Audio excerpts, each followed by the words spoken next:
need to get that going. All right, let's get it rolling.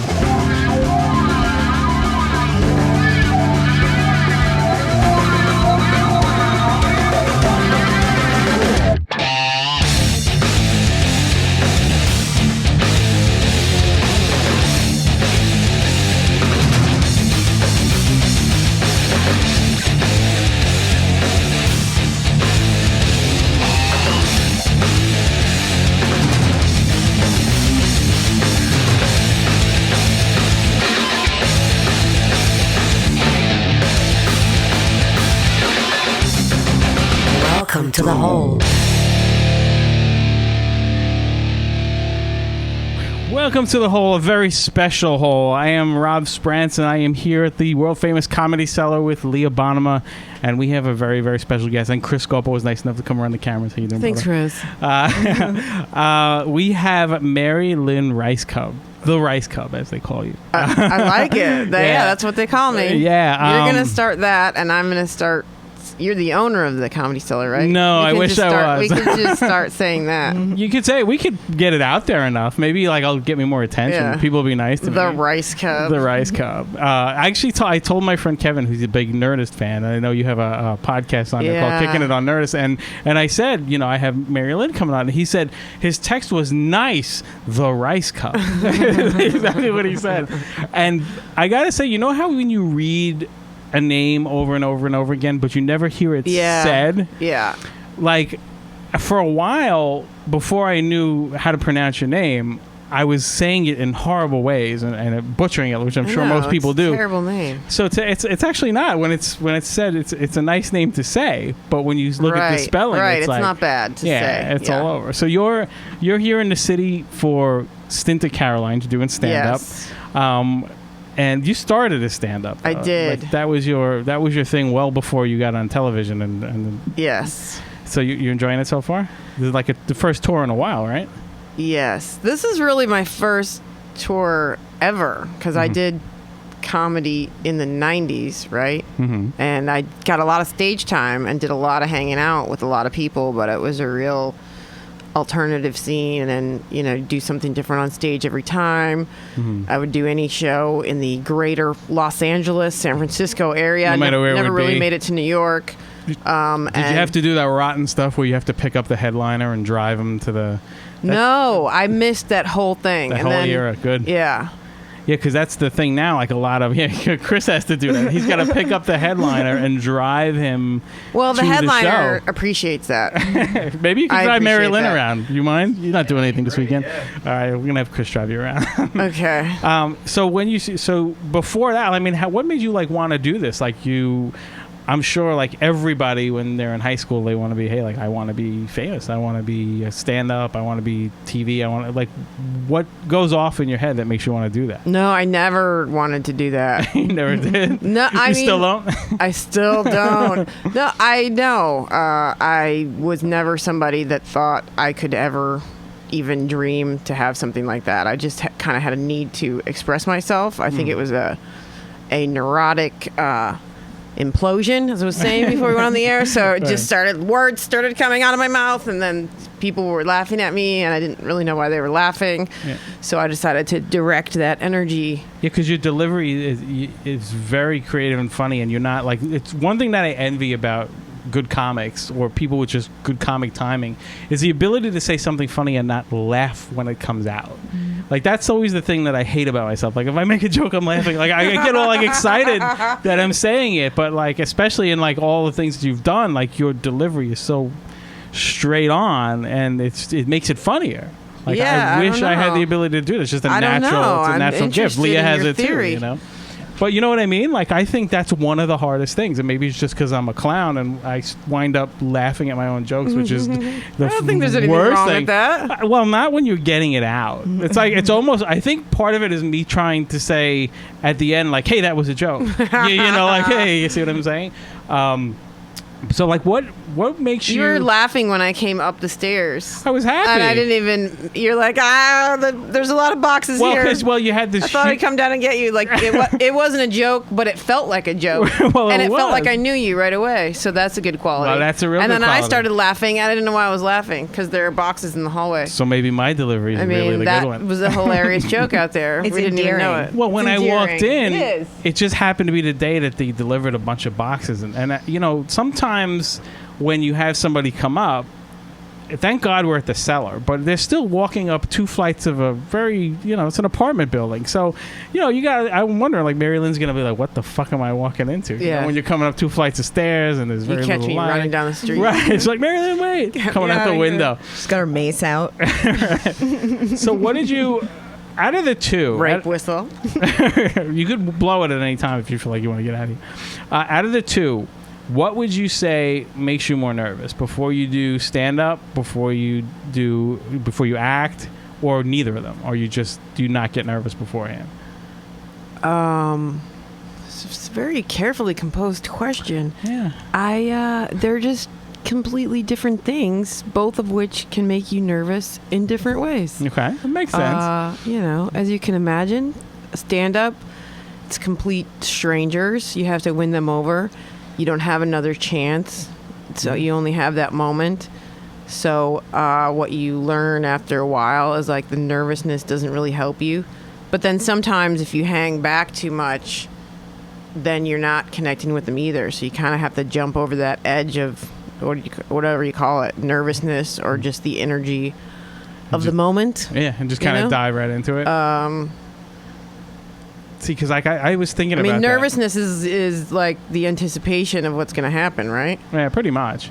But, you know, like I was thinking of that, like out of the two, I was thinking, wow, because it's such a different contrast that you're, you know, 1 minute you're on TV and then you're doing stand-up, and it's a different contrast when you're acting, and especially like in 24, where it's not so much comedy, it's more serious stuff. Like, and the thing I got nervous about in 24, this last 12 episodes that we did, what I realized about my character all that time was that she was always able to be sarcastic or bitchy or find some levity, even if the situation was really serious.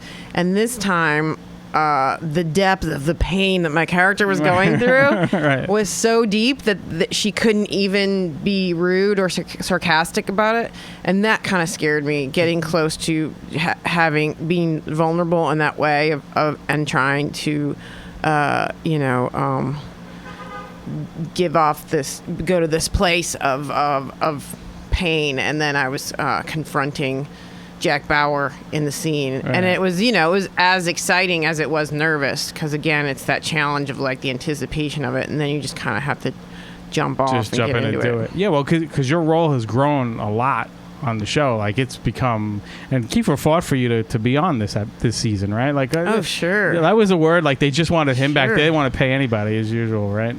Oh yeah, I don't think we want to get into all that. Yeah, I don't think you want to either. but he did. I don't want to burst that bubble of mystery. But he, it was pretty widely out there that he was like, without Mary Lynn, like, what's the point? And I get that. Like, a lot of 24 fans are pretty. Yeah. They're pretty intense. Like, Leah was telling me that. I'm not sure if he told that to the business people in charge of the pocketbook. Oh, okay. Who kind of looked at me and were like, hey, she didn't get a pilot.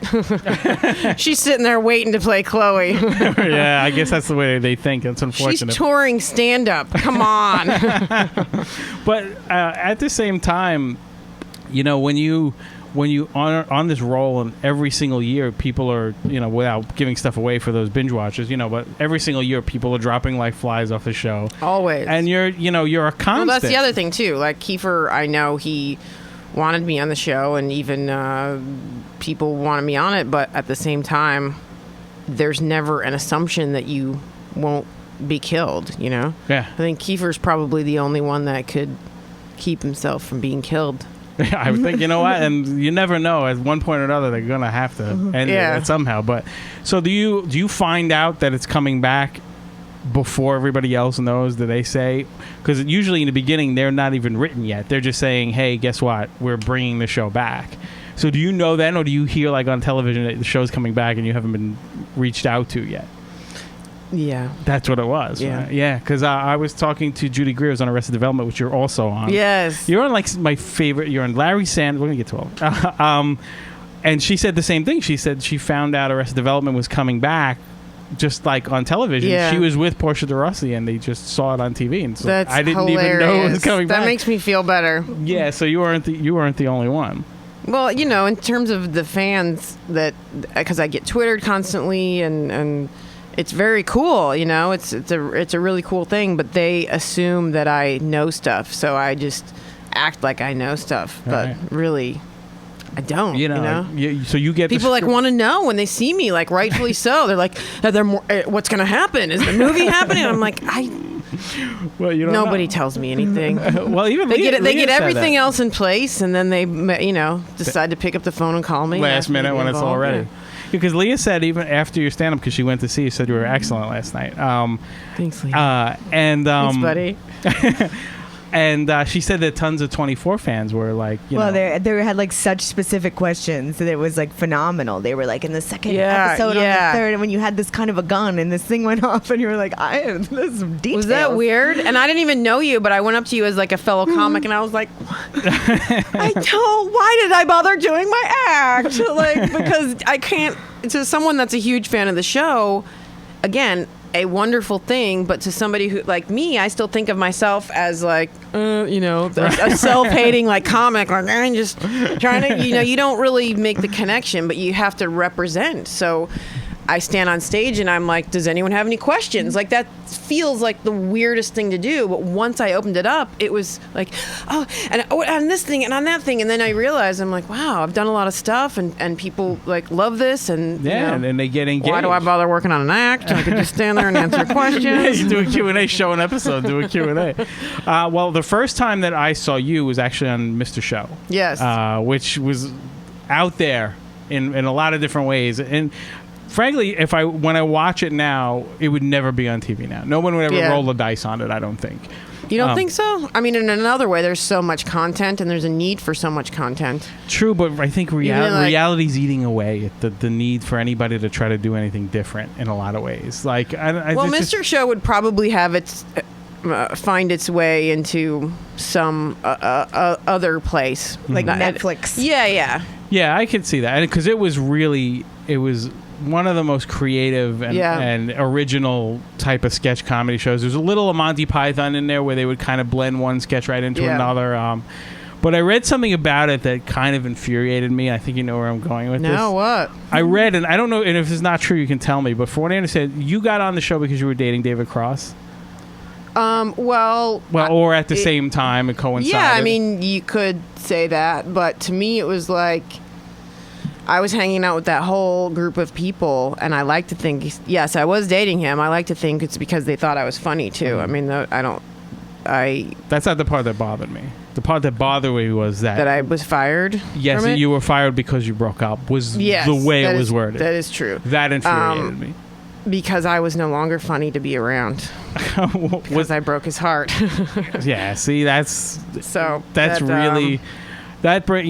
was very disappointing, because like I think of the show as a full entity, and then I realized, I'm like, you know what, that's true. I think about later sketches and you weren't involved in it. Yeah. Well, I mean, it was a very it was a comedy click. It wasn't like straight casting. It wasn't a regular show. It wasn't like I'm going to cast the part of the girl who throws the baby on the ground. So you could just say I got the part because we were dating, but really it was more like this was a whole group of people, and those were the people that are around, and everybody was friends with each other. It really was very organic. So in the spirit of that, it's like also organic to be like, we don't want you around anymore, and we're the guys that are in charge of the show. I mean, why not? I think it would be, if it were, I was on Friends and I went through casting and then I got fired, that would be a different situation. But it was a very so it was kind of like a group of friends got the show. And I still didn't like the fact that that's a terrible reason to lose a gig. I just think it is. I don't know. I agree with you. But now that I have the time away from it. It was incredibly painful for me because that was like, I loved being around it, but I'm sure it was for him too. There was nothing better to me. I would just jump up and down and just so happy. I couldn't believe that these guys got to make a show, and I saw how it happened, and I saw the live shows that it developed from, and it was so exciting. But now looking back on it, it's like, I don't blame him. It's their show. They get to, it's, again, it's not like as if it was Chloe or a character. I don't know. You know what I'm saying? I'm not really, well, because there's more sketch and I know what you're saying though. It's their vision. And yes, I played parts on it, but it really was their thing. Them. It wasn't like I brought my own sketch. I mean, I did bring stuff to it, but. And your answer clarifies that so much, because when you read something, you read it and it just seems like, oh, fuck him, I mean, I've said that before, like, and it is kind of true, but it's just kind of juicy to say it that way. Like, it makes it sound, it was very dramatic, but well, when I list, it's cool, man. Well, it worked out because whenever I list my favorite television shows of all time, especially on comedies, number one is always the Larry Sanders Show. I think it's that and Arrested Development are really up there. So you're kind of coming at me from all angles with that. But Larry Sanders Show, I think, was ahead of its time as far as the fact that it didn't really have any kind of a laugh track or anything back in the day when most shows did. Yeah. The way that they had the show, but at the same time did the behind the scenes was great. How do you wind up on that? My manager at the time was Janine Garofalo's manager. And I'm trying to think, I think he was like Brian Posehn's manager, Doug Benson back in the time. Again, it was all part of the same clique, and he had a tape of me doing stand-up comedy, which was at the time very performance arty. Like, it was almost like I was in character, and I really wasn't trying to be. I just didn't have a capacity to speak my mind and say what I was talking about. So I would, hold up drawings and say like, I just took ecstasy a minute ago, and like it was conceptual, but it really was like I was just doing what I could do to be on stage and do comedy. So he showed the tape to Gary Shandling and John Rigi, and they called me in for an audition. And at the time the show was already rolling. Like, you're probably about 3 seasons in. I think, right? It was when Janine was leaving, so it really was like as a replacement for her in a way. Yeah. Are these chairs uncomfortable? We just got new chairs. It's like rolling down. Yeah, we need to do something about these. That's all. All right. Well, the chair itself is very comfortable. Chris, go hold the chair the whole time. So when you get on that set, I mean, you've got Gary, of course, Jeffrey Tambor. I mean, and everybody's kind of firing full cylinder. But so I guess, did you know Janine? Were you friends with Janine? Yes. So it's perfect. It kind of eased you into it a little bit. Yeah, I had a great scene with her where she's training me to do her job, right. Which is, that's also the beauty of that show. It's like a couple steps from real life. There's also an episode with Sarah Silverman, who was my roommate, and he, cast us as friends in the show, and that was awesome. And that was the kind of thing where it kind of seemed like it might be more episodes, but it ended up only being that one. Right, and that was the one where I think they accused you of booking her because she was your friend. Was that what happened? Yeah. Yeah, probably. I'm getting like the 24 fans now. I'm getting a little too overboard with it. I mean, that show and that one where she's training you and the panic, and I think that might have been the beginning of the Chloe pout face, which everybody seems to be taking group shots now. It's a new thing now, the Chloe pout face. Everyone takes that shot. Yeah. That's kind of cool. You start a little phenomenon like that. It is cool, right? Very weird. Does that feel weird to you? Like when people that you don't know just start coming up to you and be like, and talk to you almost like you're the character more so than the person? Of course. It's a double-edged sword. It's awesome, but very weird at the same time. I can see that. And from Larry Sanders, 24 happens pretty much about 5 years later than that. Yeah, that sounds about right. Yeah, and so how do you wind up on that show? I mean, I'm sure it's the same premise pretty much over and over again. And those were Larry Sanders and 24 were two of my most amazing casting experiences, because with Gary Shandling and John Rigi, they called me in for the audition, and those are people that work together, and Gary has a vision. He knows what he wants. He feels like it's a good fit and kind of goes for it. Mm-hmm. And that's like the best possible way to create something, in my opinion, is to have the strong voice at the top of it, kind of calling all the shots and shaping the whole thing. And, my audition was just me like making faces at him and John Rigi and being like, I don't know, what are you guys doing? And it was a total blast, but it wasn't about memorizing material and sitting in the hallway with, the redheaded and brunette version of me, and like, there's the heavier one, there's the skinnier one, like, we're just trying to find. It was like someone who was like, that something is funny in that, we're gonna bring you in the room just to see like if it vibes, and then we're just gonna like go for it. And, that's good. And create with that. And it was a similar thing to 24, just a really dream come true kind of scenario, where the creator of 24, Joel Cerna, had seen me in a movie called Punch Drunk Love, which is a Paul Thomas Anderson movie. Excellent. So I played a bitchy, overbearing sister, and I didn't want to go in on the audition. I tried not to go in because I had a tanked in another drama. It was like for CSI or something, and I did really poorly. So I was like, I can't bear it right now. And like, how much you hate that whole audition process? I can't. It just seems so, like you mentioned, organic when you talked about Mr. Show. It seems the complete opposite of organic. It almost seems like how could you possibly find the right person in such a weird, cold setting that has nothing to do with. Well, it depends on the people who are in charge of it. I've definitely made a lot more peace with it than I did before. I think I used to have so much neuroses that I almost saw everybody outside of me as like the enemy, even, and not like, I guess kind of as the end. Even in my early stand-up sets, it would be like, what do you guys want from me? And that's like coming from like personal issues, is what the comedy comes from.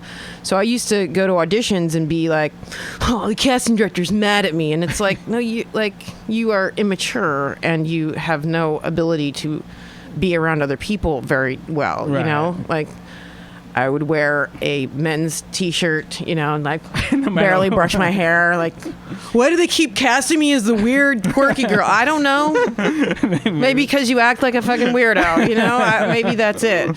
So, as I kind of matured, because I did approach this from an organic, I don't know how you want to describe it. I didn't, as we first started talking about it, I didn't go to LA going, I'm going to be a star with my headshots and, my suit and tie. Right. And like, here's what I'm going to talk about, world. So it was this sort of angsty person, a performer, but I didn't know really how to be in the world. So you weren't even thinking about television or anything. You were just kind of just doing what you felt like doing. And once it started working, I loved it, but that didn't mean I understood the process or I wasn't terrified of other people, So the audition process could be described as like cold, but the more you're around it, the more you realize it's just kind of a necessary evil, and dare I say it could be enjoyable and one thing I've learned is like, hey, learn your lines. Yeah, that's a big. And there's people who train as actors and they understand that very early on. I did not. And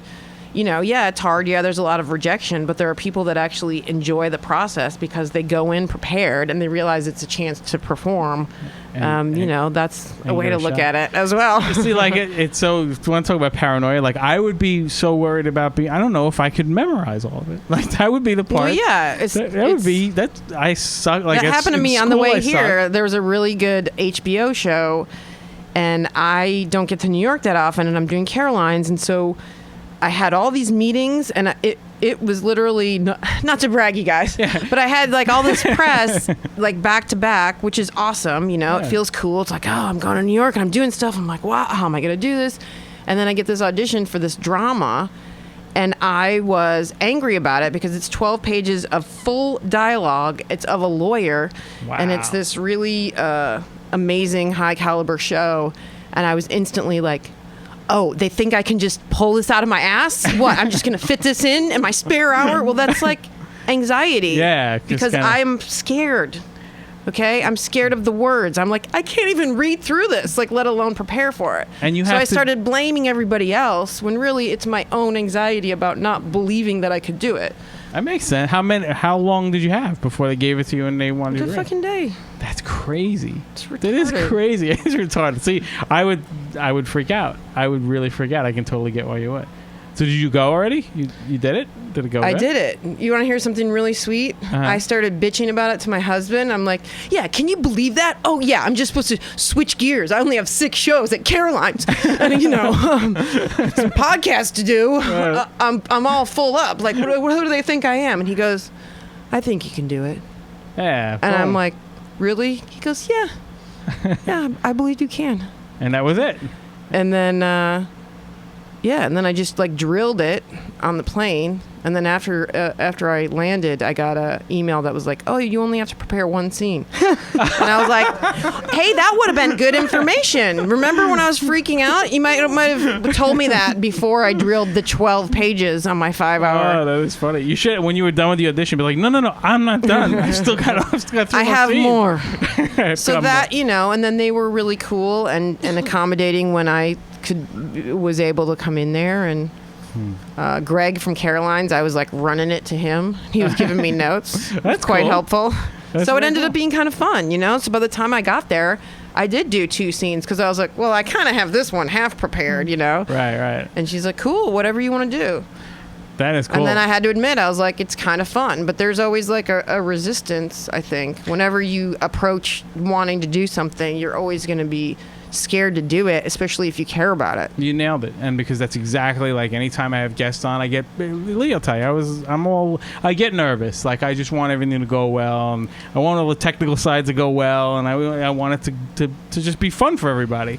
And like whenever I do it, I'm like, yes, this is going to be fun. And then for about 3 or 4 days before, and I'm like, why did I do this? I love it. Why did I do this? Yeah, I go through the whole thing. I go through the whole process. My poor wife this morning, I'm just not really talking. I'm just like looking at notes, and I'm looking at things. Oh, for real? Yeah, like that's just me. That's how I am. And Leah tells me to shut up when I'm here. She's like, just stop. You're fine. Just shut up. I think it's really nice that you care.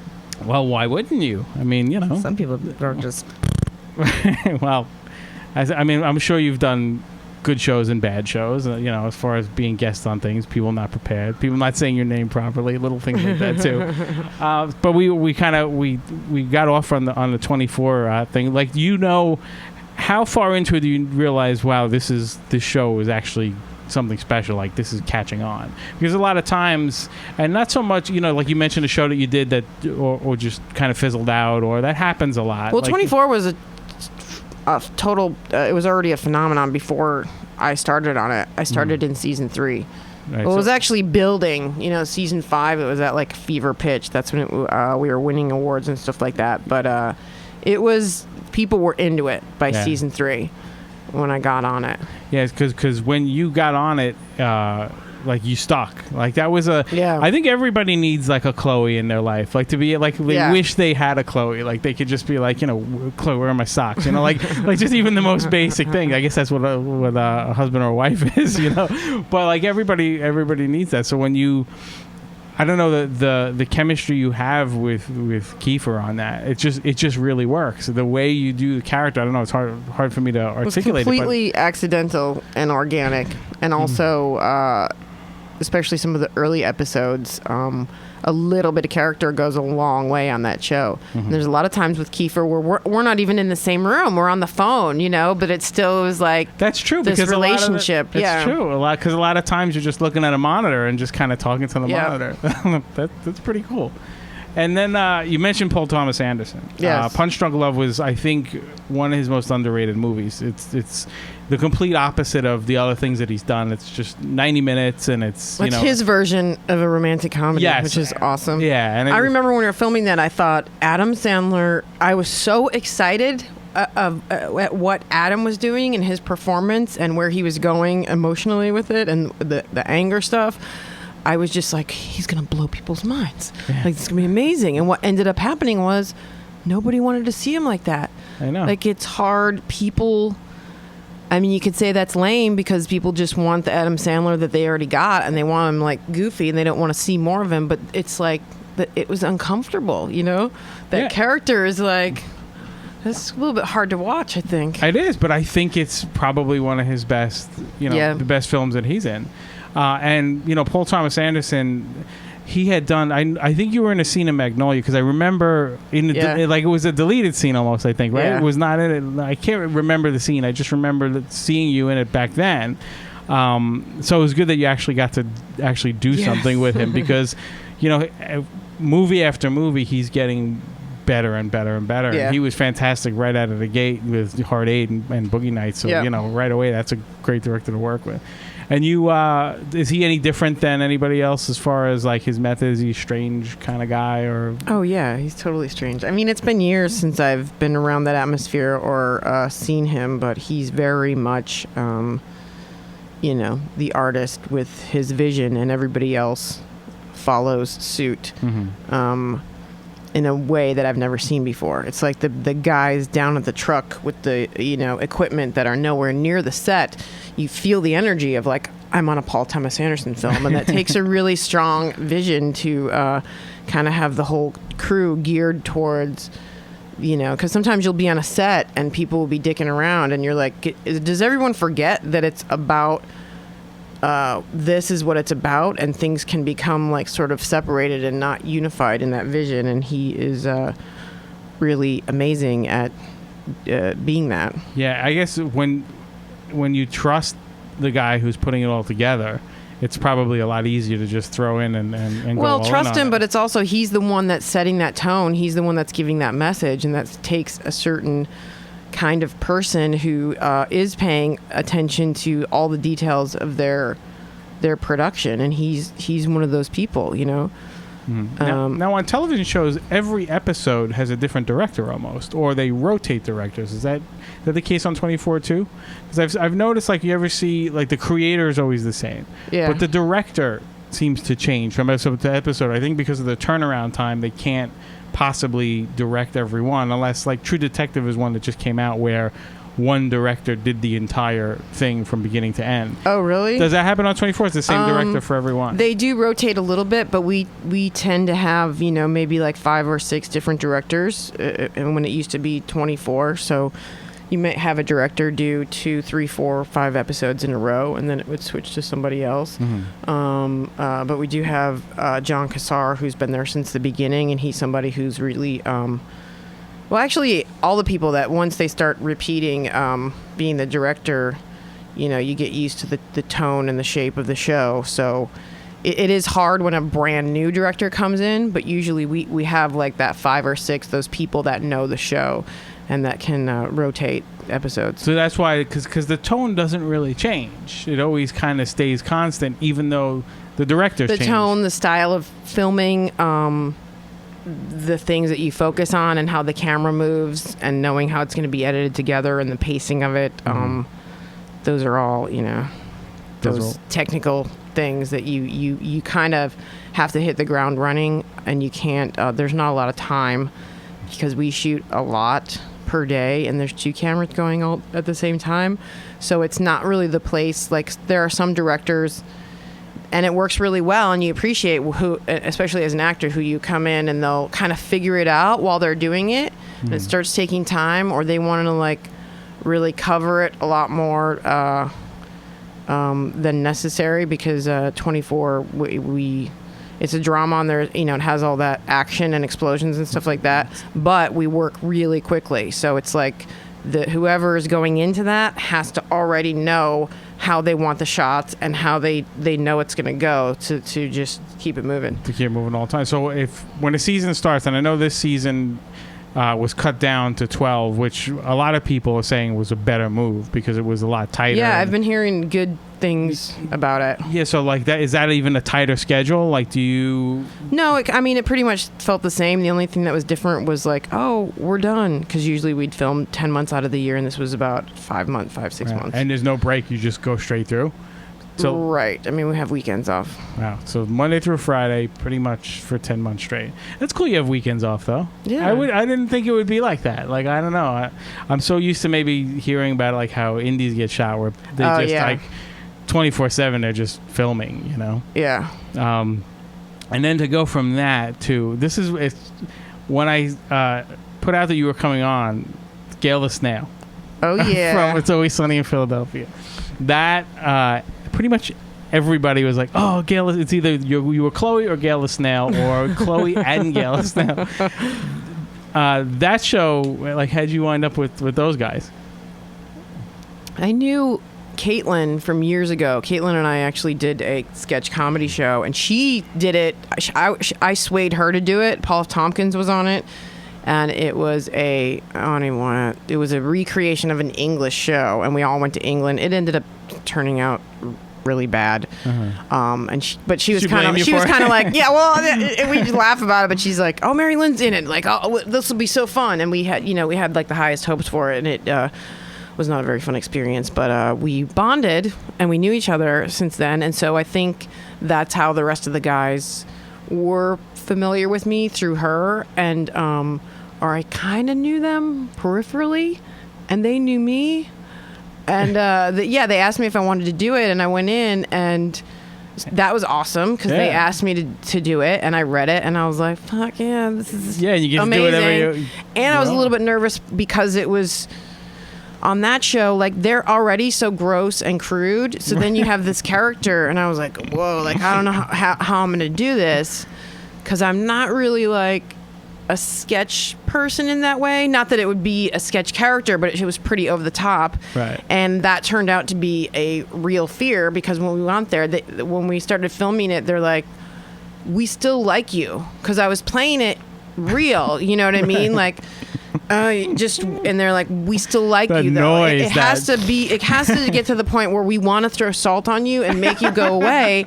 And we were all collaborating and like improvising. They're like, you gotta be grosser, man. And they'd send me back to the makeup trailer, and they're like, and yeah, I just kept going in and going like, and then by the end it's like that whole spit thing, and we were all like laughing. They're like, oh my god, that's so gross. And you just kept adding things on and like trying things and like, is this gross? Is this gross? You know, and it just it was awesome. It was like, I feel like she's this disgusting person that's inside of me, and that I let her out. And I actually did another episode, which was the Thanksgiving episode, and I had a whole sequence that they had to cut out. I think it was just too tangential because there were all those characters, and they couldn't it had made no sense to like the driving story. But I could not believe what I did was so gross. I was like humping a pillow and my ass crack was showing, and I was staring Caitlin in the eye and like making the weird noises and like glazing my eyes over. And when she first comes in the room, I'm like looking for pot, like, or nubs of hash or something, and I'm like, yeah, and then I'm like rubbing up against her, and it's just stuff that for comedy, I'm like, oh yeah, do you want me to show my ass crack? Like, if it was an actual sex scene or something, I'd be like, I don't know, like, discuss this, but if it's real, because it was for right. like, I'm like, okay, well, I guess I'm going to do this right now. And again, I was like, I felt so dirty. And then afterwards, I was like, I feel different now. I feel different that I was that. The noise really is just like, oh, another disgust. thing they cut was they had me saying like, I think they had me saying the N-word. Like, I was like, what's up, my niggas? And Charlie's like, did you? And I'm like, yeah, I'm hip hop now. But I kept saying, like, when we were doing it, and again, you just like, it's so wrong, but you're just like, whoa.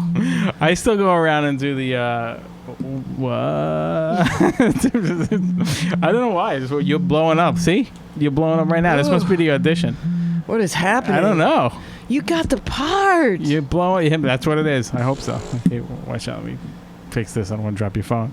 Yeah, because that was incredibly disgusting, but it's disgusting in a fucking hysterical way. I love her. She's so gross. Just a like giving Danny DeVito a hand job under the table while your mom is on the other side of the counter there. Oh my god. Do you know when you search? You know when you search Google for something and it auto completes the search. Yeah. So do you know what it auto completes? Because it pulls the most search things. Do you know what it auto completes for your name? No. If you type Mary Lynn Rajskub, the first, and I'm going to do it again right now just to see. It's Mary Lynn Rajskub. The first one is feet. Oh, that's creepy. Isn't that creepy? Mary Lynn. You know what? I've seen that, feet. and I've seen that before. It'll come up with other actresses and stuff. Like, try it with somebody else. Is this okay? Let's try it. All right, let's see. Let's try Gwyneth Paltrow.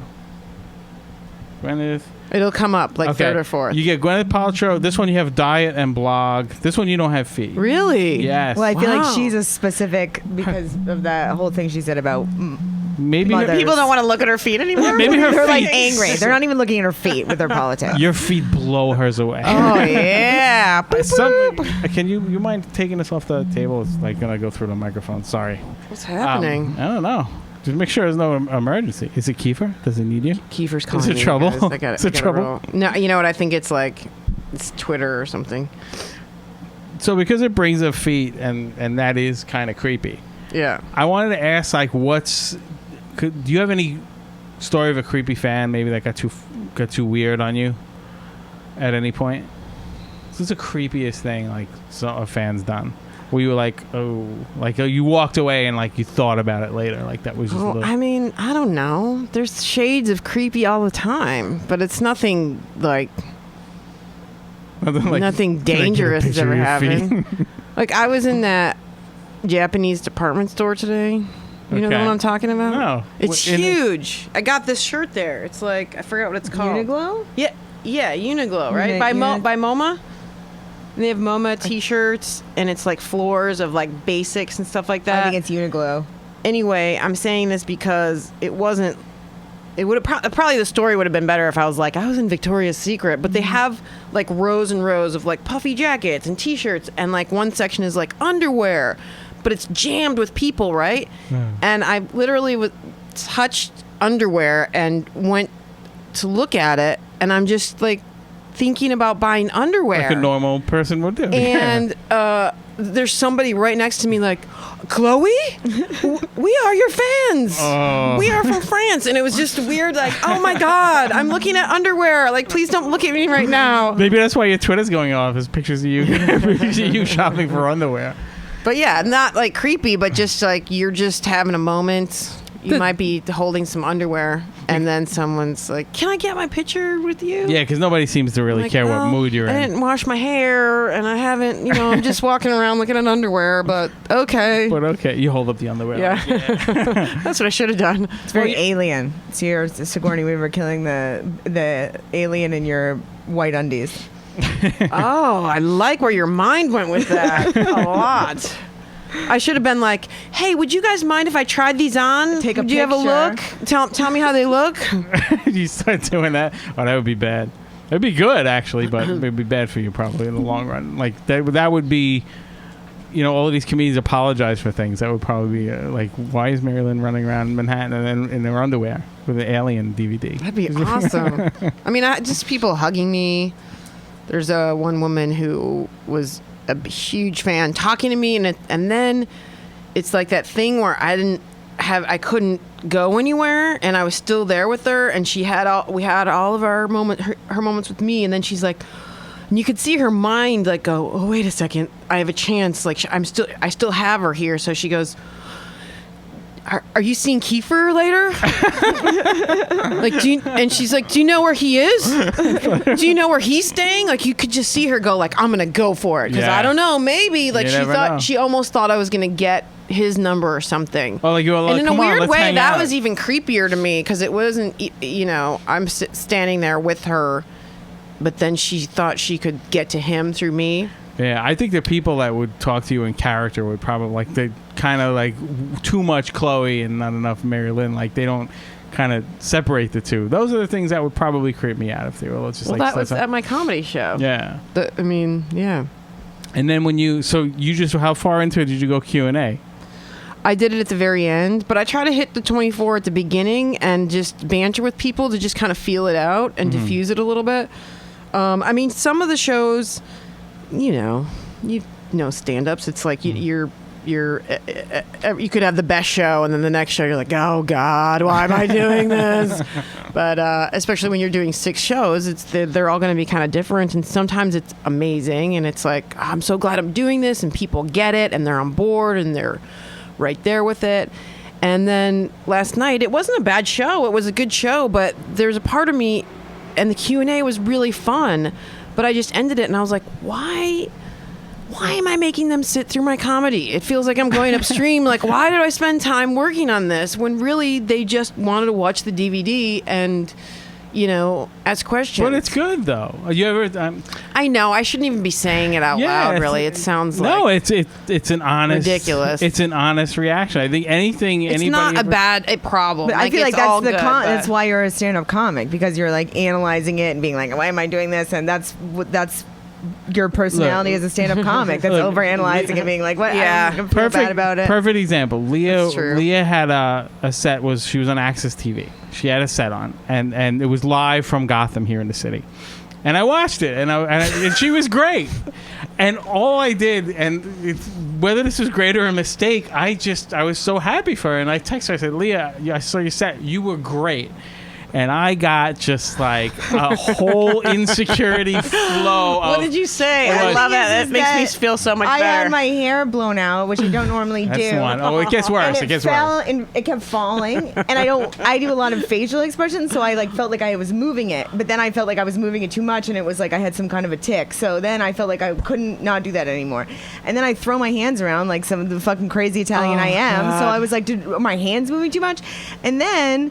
what was the other thing I was obsessed about? Did I say right? Did I say right too much? I said right. Gosh, this makes me feel so much better. I said, and then I said, I think I counted twice in my head that I said it. I still haven't watched the whole thing because it makes me want to vomit. I love it. It was a great show, and I'm so thankful to be on it. But when I watch myself, I have to. It's so hard to watch yourself, right? And I said, you know what I mean? And I hate it when I say, you know what I mean. So I think I asked you if Mary you could Lynn, count how many times I said that. Mary Lynn, it wasn't even like her asking. Like when you watch it, you're not watching how many times a person touches their head. You're not watching how many times they say. You're following it, and I'm laughing. I think I said, did you notice that my lip was stuck to my upper teeth? Yes, my lip was stuck. Yeah, my lip was stuck, and it was just... it makes me feel so much better. My hair was falling, my lip was stuck, I was moving my hands. It looks like I'm giving everybody the middle finger because of the way I pointed shit. This is exactly... so great. What bothered me is that I said, that's not... I don't need to add, I'm not looking for reciprocation. Yep. That's not necessary. You know how many times... I said it twice in 9 minutes. That's not bad. That's not a lot. It's actually not a lot. I felt like... I've gone through times where I'll say like every other word, and I want to stab myself. I do that with Yeah. But people don't pay attention to that. That's the thing. Like, how many times, like, I'll get home and my wife will be like, how'd the show go?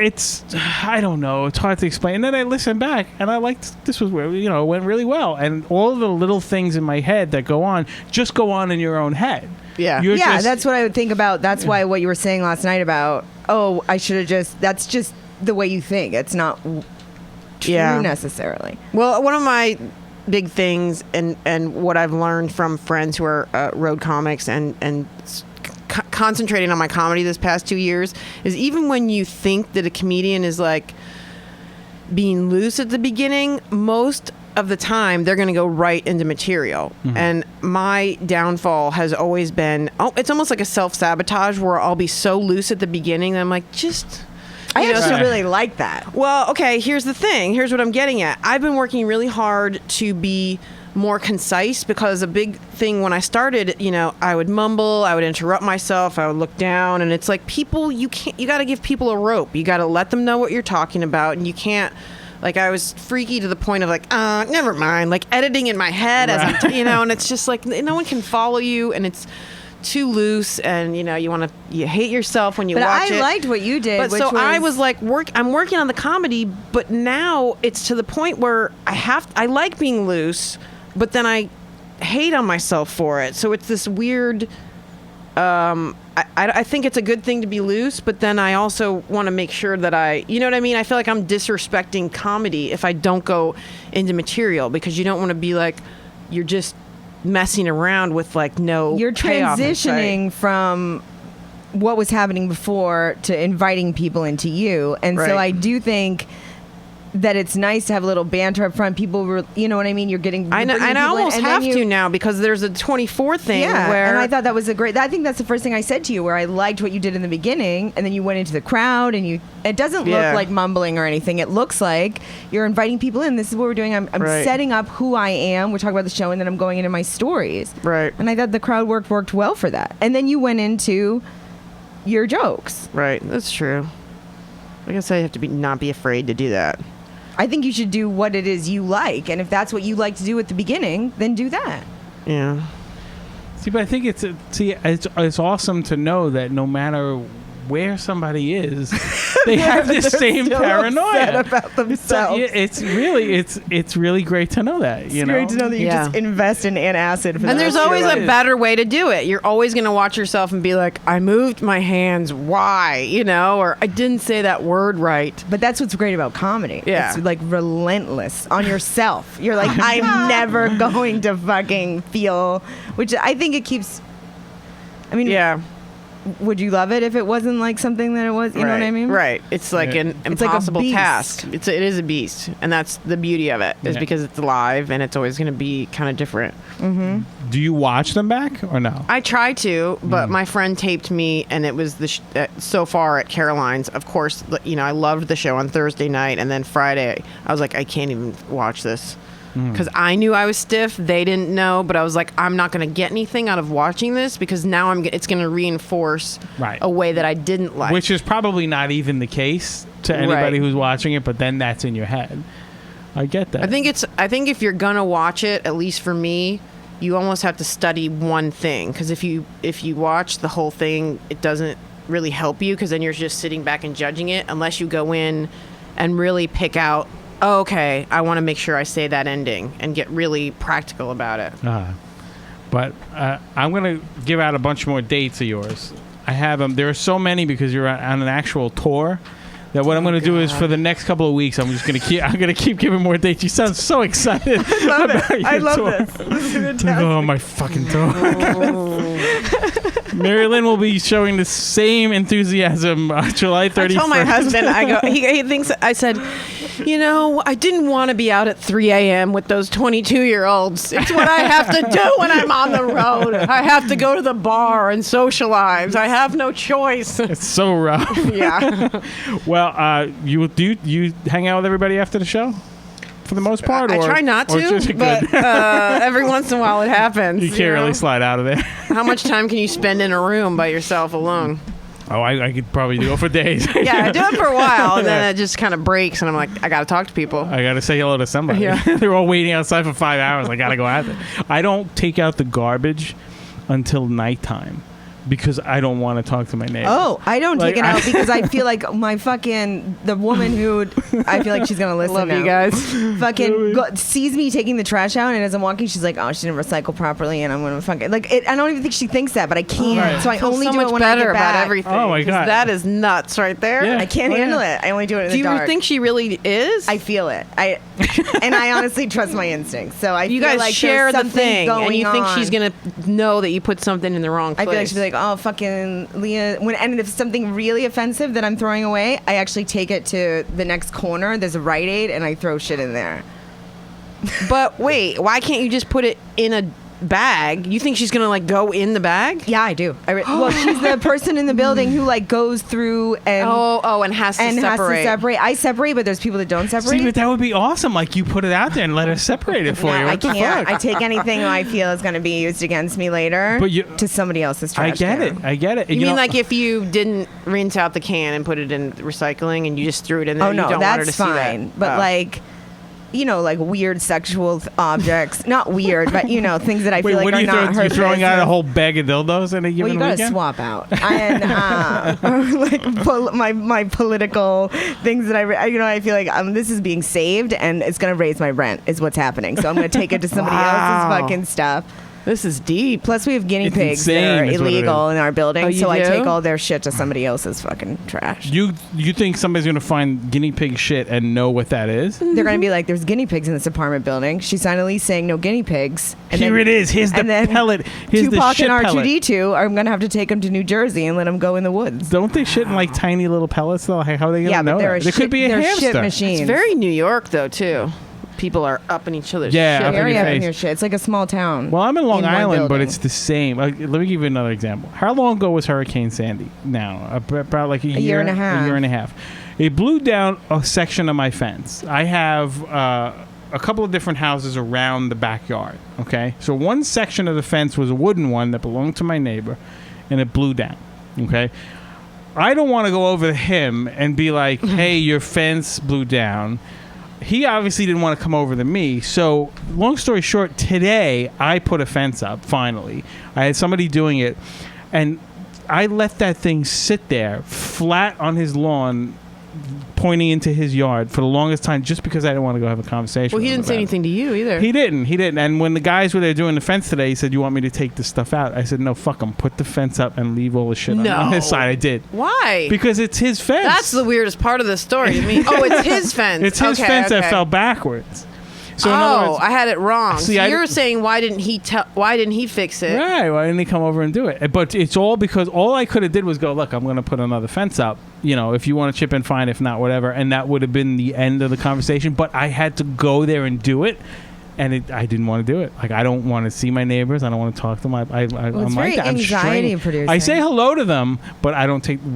Garbage bag will stay in the kitchen until sundown. I can't And answer. then I'll take it out. Yeah, it's terrifying. That's why I hate ordering food delivery because I feel like so rude that someone's going to bring food and I'm not going to invite them in to eat with me. You know what I mean? It just feels disrespectful. Oh, thank you for the food. So then I end up having like 45 minute conversations with them, and then nobody gets anything done because I'm still standing there, and then That's it's a so bit much. in there.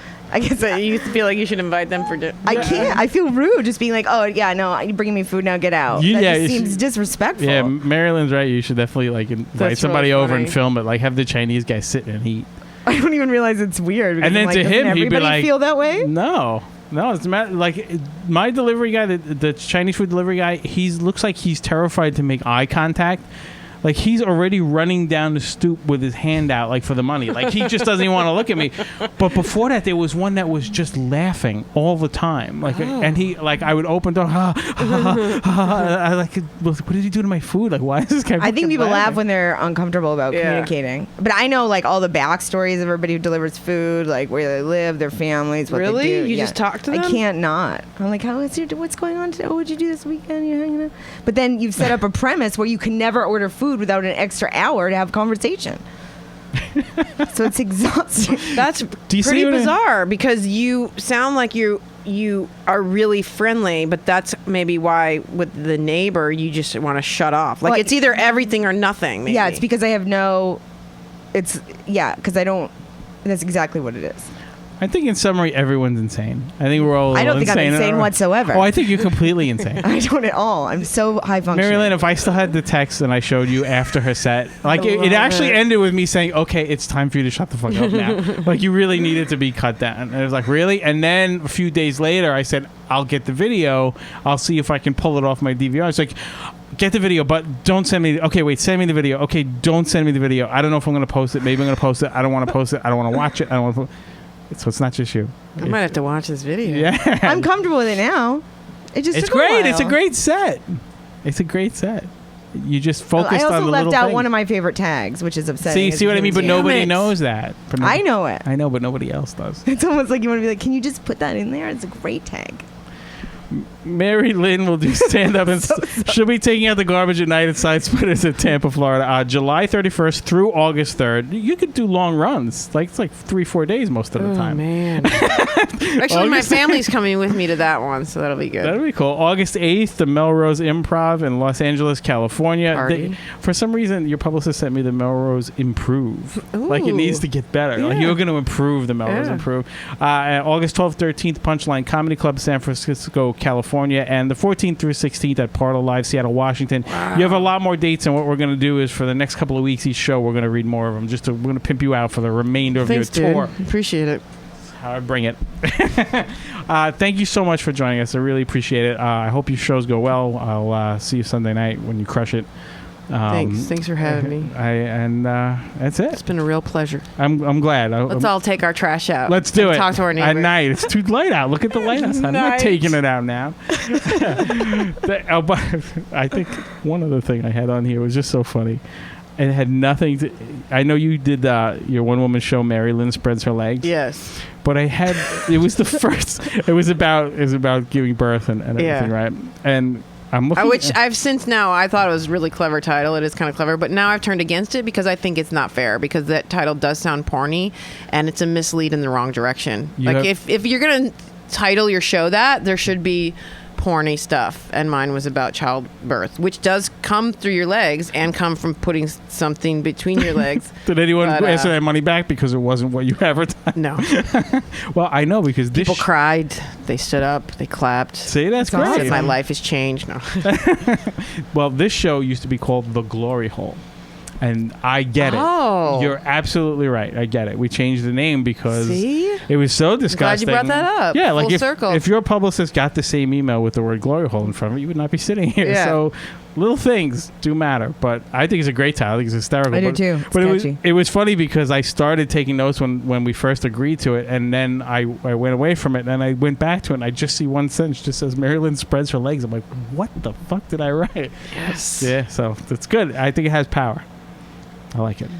Let's all spread our legs and take out the trash. You can follow Mary Lynn on Twitter, Rajskub, and the website is MaryLynnStandup, right? .com. Yeah. And check out all the rest of the dates. Thank you again very much. Thank you for listening to The Whole. Bye.